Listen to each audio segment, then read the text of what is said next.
ladies and gentlemen, hello and welcome back from the MLG studios here in New York City. You're watching Season 1, Day 1 of the Premier League of WCS America, and we're having a great time here. Of course, I'm axeltoss, joined by my buddy axslav. Some great matches, some great games so far. Of course, we're currently watching the second match of the day, and we're in a deciding game to find out who's going to go to the winner's match and who's going to go to the loser's match. That's right, of course. It is Vibe versus the STC. Vibe won the first game, STC won the second game. It's a best of 3 here, so this will be the deciding game. The map is going to be Belshire Vestige. Is it Vestige or Vestige? Vestige or Vestige? Vestige. In your opinion, Vestige? Me too. I'm sticking to that too. All right. Apollo during DreamHack was our like Vestige, and I'm like, dude, it's Vestige. You know, he may be right, but He might be right. we'll keep saying this. We'll have our own flair. That's to right. the map. All right, guys. Very A important. lot of ramps game. on this map. Yes, a lot of ramps. Counterattacks are very important. Taking a fourth is one of the most difficult things to do for either race, I think, if the other player really focuses on the harassment. But yes, here we are in this very important game number 3 in the top left-hand location. We have the blue Zerg player representing Team Root in the United States of America. He was the champion of WCS USA last year, and he's in a tie series. If he can win this game, he'll move on to the winner's match to play Snute. He is Vibe. His opponent in the bottom right-hand location, it's the red Terran player, getting a spot in the Premier League based on his performance in a qualifier last weekend. Representing Team Complexity, he is the STC. So, I have a feeling STC is going to keep going command center first. Yeah. Oh wait, no, his STV is still hanging out by the ramp, so I lied. He's going for that barracks. I mean, if you do it twice, it seems like you're confident enough, but it also could be, you do it twice, you don't want your opponent to get too used to it.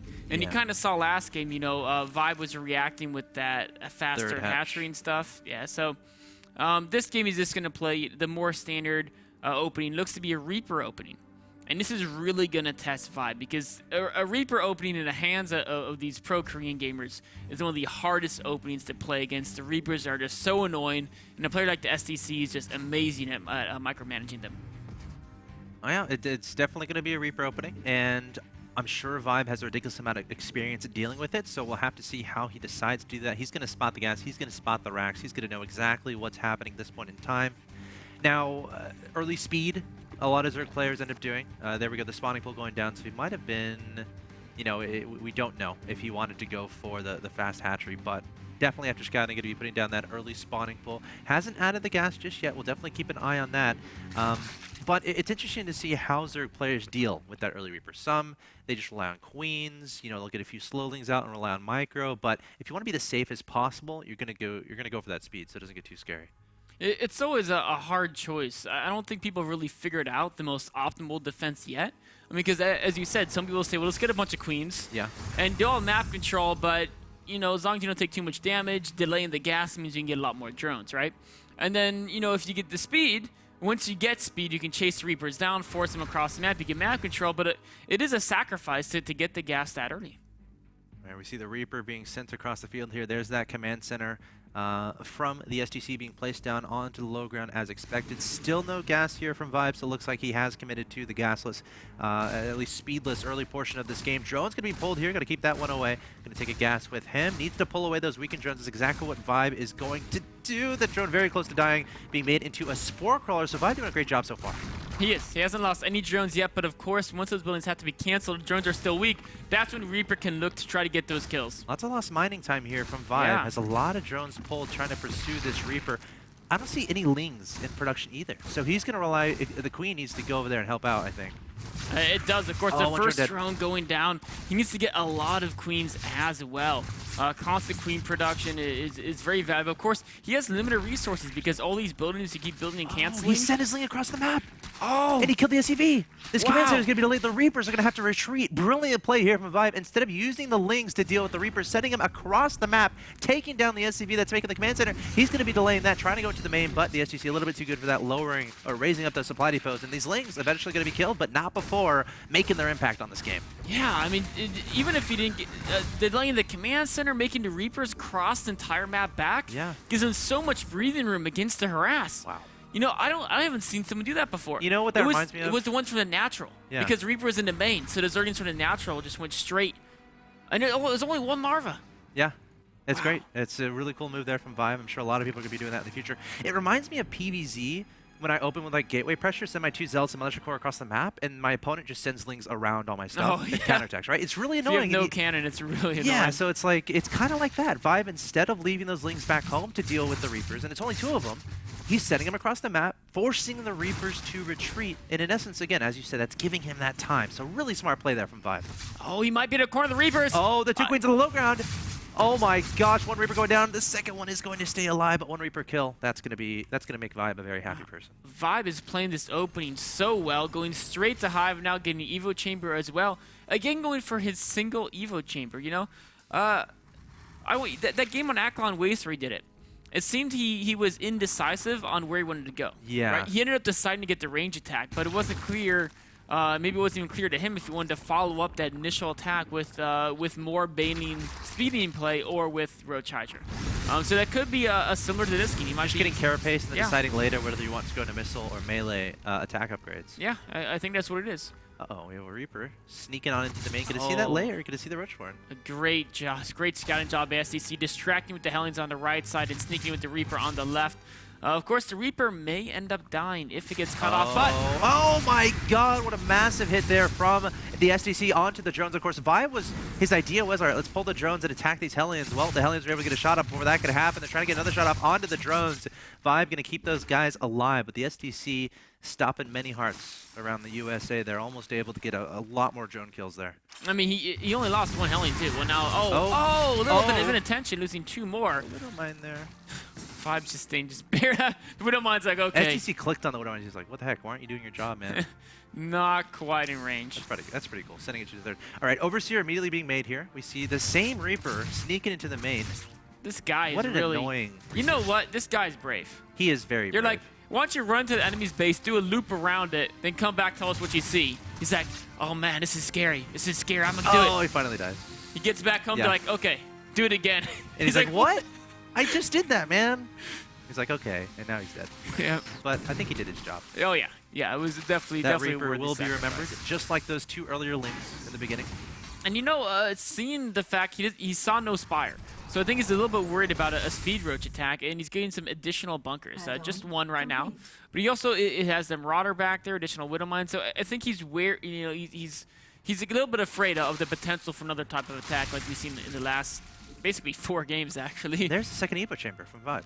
Yes. So this is actually the same time he got in the last game, kind of, where he got 2-1, 2 Well, the Carapace thing is, and 1. the second last game, the second Evo Chamber came down like while that big attack was Yes, happening, or yes. maybe even a little bit after. So a little bit earlier than last game, and it remains to be seen whether or not Vibe is going for that this game, adding on Carapace and missile attack. So in going for the missile attacks, that tells us that he's not necessarily going to go for that heavy speedling play. Instead, might be going for the Roach's Hydra type play. There's no speed being researched on the spine That's pole. true. There's no baiting nest. We're definitely seeing Roach Hydra come out here. Oh, if he can pick off some of these Widow Mines. Oh, gotta be careful though. Yeah, you Those gotta are split those Marauders. in train. Hey, but you know what? I think that whole push out, he was trying to scare STC. And it worked, right? And then he STC just scanned something. Yeah, he scanned a natural vibe, saw the quantity of drones there, and he's like, okay, it's not some mass baitings. Right? He didn't know there weren't a horde of baitings out there. Now he does. A lot of mind games being played by Vibe here. He's trying to keep his opponent guessing about the big attack. Meanwhile, he's drawing up his 3rd base. I'm really interested to see, is he going to go for a relatively quick Hive? Is he going to try to add in Infestors? What's he going to add to his Roach Hydra Swarm composition? hosts? I mean, I think that could work for sure, but that usually happens, much later than this. We'll have to see if he does that infestation bit. Oh, of course, there's the hydrogen production. Of course, infestation bit leads to that Hive, which of course enables you to get the 3-3 going. So we'll see. I mean, ideally, you can try to shut down the 3rd of your opponent, but this is a unit composition that's so slow that you also have to be aware of drops. I feel like if, in going Muta, that's very helpful in dealing with those drops. So I feel like Vibe really needs to start prioritizing some static D, because with a Roach Hydra immobile, not completely immobile, but more immobile than the Ling Muta type, you gotta be aware of those drops and make sure those don't do as much damage as they could. Vibe, of course, has great Overlord coverage, so hopefully you have a little bit of early warning. STC's pushing in now, but with the creep speed, Vibe could have tried to chase down and put some damage on, but Vibe's army is really not that big. He was apprehensive about overcommitting. Yeah, I was a little bit surprised that the STC didn't decide to take that fight. I think, you know, he was in a choke, so the Roaches would only be attacking from one direction. I think it was definitely doable, but the STC showing he's not willing to make that risk. I'm just going to back up, try to flank, keep my opponent scared, keep my opponent from making drones. Right now, Vibe is just making units at this point, so he's not going to be advancing that drone count. It's at 66, so it's not bad at all, but I think he'd like to be around 70, 75, 76. But here we go. Engagement might happen. Vibe coming forward with a lot of Roaches and Hydras. The +1 missile has completed. +2 carapace has completed as well. Not continuing with the upgrades, interestingly enough, adding on pathogen glands. And, okay, there we go. Now continue with the upgrades. Oh, is there going to be an engagement? I think Vibe has a slightly bigger army here, but with great kiting. Oh, the Widow Mines are coming up. There's Widow Mines, not burrowing down just yet. Vibe happy to take this fight, but those are some powerful Marines and Marauders, and Vibe is going to back away. But one does not simply run away from Marines and Marauders when they have stim, and you are off creep. So Vibe has to be careful. Behind this, STC taking that third base, already mining a bunch of it. So mission accomplished as far as taking that third is concerned. You know, has control of the map, and again, we're talking about counterattacks before. Vibe doesn't necessarily have that ability. You can't just swing lings across the map and try to attack this third base. When you're going for that Roach Hydra composition, you can try to peel away 4 or 5 Roaches, but you know, the chances of that being successful, much less than going for that ling composition. They definitely are. This is the real danger zone for Vibe here, you know. He doesn't have the Infestors out yet, and the Bio Army is getting big enough. As the armies scale up, if he doesn't get the Infestors in play, STC will be more and more cost efficient. The one thing Vibe has that's really nice is STC's medevac count is pretty low. So in a sustained battle, the stim pack will wear on that Bio Army. Gosh, STC has Marines everywhere on this map, tracking down Overlords. Looking at his vision, you can see all the dots on the map where he has either Widow Mines, he's got a Marine, he's got, you know, his big main army. So STC knows absolutely everything, trying to clear up that creep, sending a drop into his opponent's main base, and this is what we talked about. Vibe needs that static D, has one spike throw, not done, but the Roaches are here and ready to receive this drop.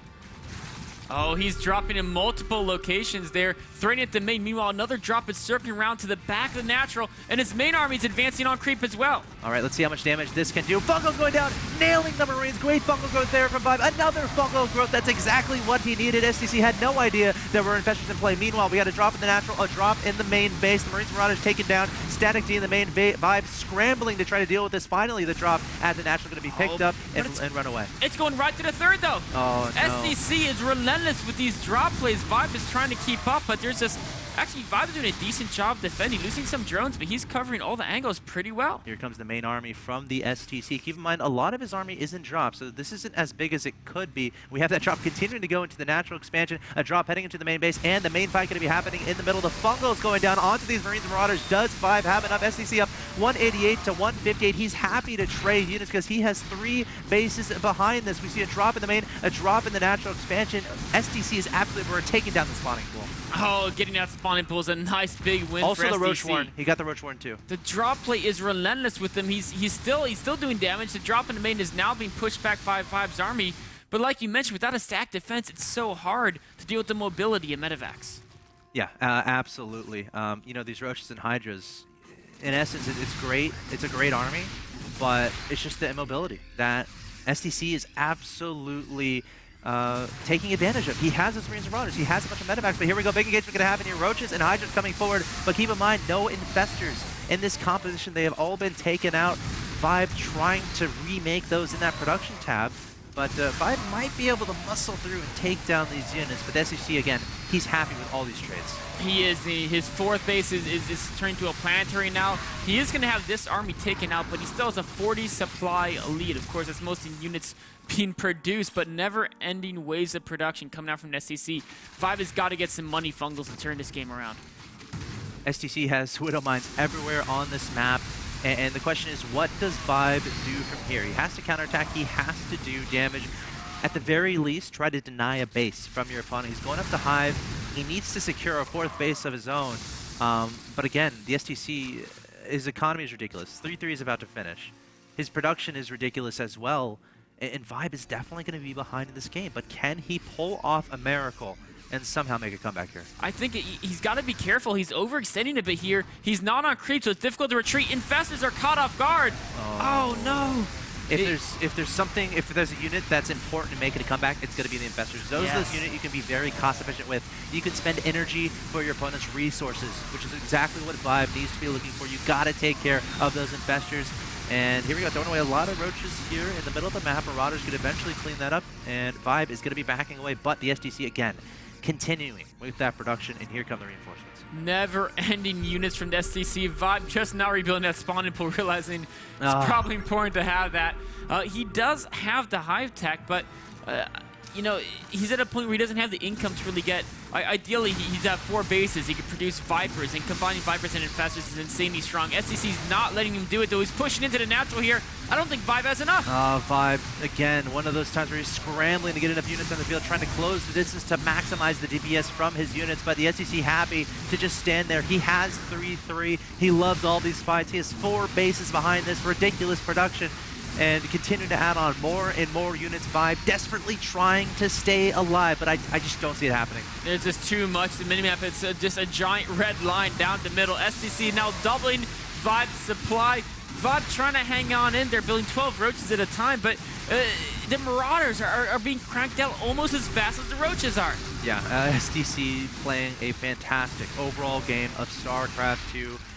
Pressuring, taking expansions, advancing tech, advancing upgrades, and Vibe has no response. He's down 175 to 75 in supply. Vibe took game 1, but the STC coming back, taking game 2 and game 3 in succession. And the STC, it looks like the GG will be, there it is, from Vibe. And STC will advance on to the winner's match. And Vibe will drop down to the loser's match to play his teammate, the Okas. That's right, of course. So our next match coming up is going to be the winner's match. It's going to be the STC versus snute. And then, of course, the winner of that will get out of the groups into the round of 16. Yeah, pretty entertaining series there between Vibe and the STC. Vibe definitely held his own. You know, went for that all in game 1. It worked perfectly. Great control with the Lings, Banelings, and Roaches. Game 2 went for a similar-ish type play as far as, all right, let's invest into some heavy aggression at a certain point. But STC was able to be cost efficient enough in his defense to be able to turn around and go directly for a 2-2 timing attack. That Vibe, he couldn't do anything about it. Then game 3, Vibe again, you know, going a lot of different directions it seems, but it came down to STC just able to constantly apply that pressure while taking bases behind it, securing his economy, securing additional upgrades, you know, securing additional tech, all while dropping absolutely everywhere on the map and getting that damage done to Vibe. It really came down to that multi-pronged pressure from STC. Roach Hydra, of course, a great composition if you can land the fungals and get that straight-on fight, but meanwhile, the drop is doing so much damage, even while STC's main army is falling apart. Yeah, great play there from the STC. He will be advancing to the winner's match, guys, which is coming up next. It's going to be the STC versus snute. The winner of this best of 3 will advance to the round of 16 of the Season 1 Premier League of WCS America. Guys, stay tuned. Snute versus the STC coming up.